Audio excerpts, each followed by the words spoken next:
நாகை மாவட்டம் ஒரத்தூரில் 254 கோடி ரூபாய் 80 லட்சம் ரூபாய் மதிப்பில் 700 படுக்கையுடன் கூடிய புதிதாக கட்டப்பட்ட அரசு மருத்துவக் கல்லூரி மருத்துவமனையை தமிழக முதல்வர் மு.க.ஸ்டாலின் மயிலாடுதுறையிலிருந்து காணொலி காட்சி வாயிலாக பயன்பாட்டுக்கு கொண்டு வந்தார். அதனைத் தொடர்ந்து அரசு மருத்துவக் கல்லூரி மருத்துவமனையில் நடைபெற்ற நிகழ்ச்சியில் தமிழக மருத்துவம் மற்றும் மக்கள் நல்வாழ்வுத்துறை அமைச்சர் மா. சுப்பிரமணியன் பயனாளிகளுக்கு நலத்திட்ட உதவிகளை வழங்கினார். பின்னர் மருத்துவக் கல்லூரி மருத்துவமனையில் அமைக்கப்பட்டுள்ள மருத்துவ உபகரணங்கள் மற்றும் படுக்கை அறைகளையும் அவர் பார்வையிட்டார்.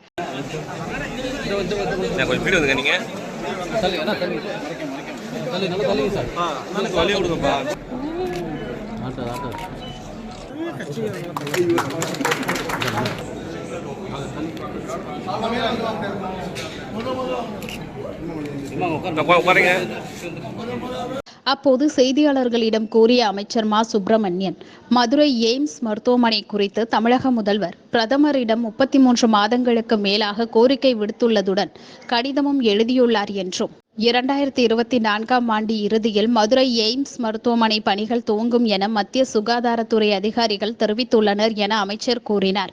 அவ்வாறு மதுரை எய்ம்ஸ் பணிகள் துவங்கப்பட்டாலும் 2028ஆம் ஆண்டுக்குள் அது பயன்பாட்டிற்கு வரும் எனவும் தமிழக மக்கள் நல்வாழ்வுத்துறை அமைச்சர் மா. சுப்பிரமணியம் தெரிவித்தார்.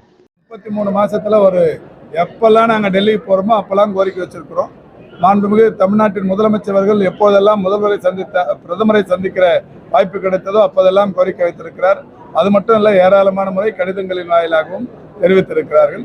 என்றாலும் கூட இப்பொழுது கடைசியாக நாங்கள் அந்த ஜப்பான் டோக்கியோவுக்கு சென்ற நேரத்தில் ஜைகாவின் துணைத் தலைவர் அவர்களே சந்தித்து மதுரையில் அந்த எய்ம்ஸ் மருத்துவமனை அமைத்து தர வேண்டிய அவசியத்தை வலியுறுத்தி இருக்கிறோம்.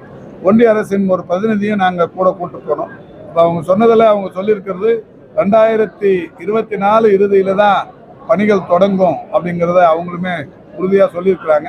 அப்படியே ஆரம்பித்தாலும் 2028 தான் அது முடியும்னு சொல்லியிருக்கிறாங்க. இது இப்போது அதற்காக ஒரு டைரக்டரையும் போட்டிருக்கிறாங்க.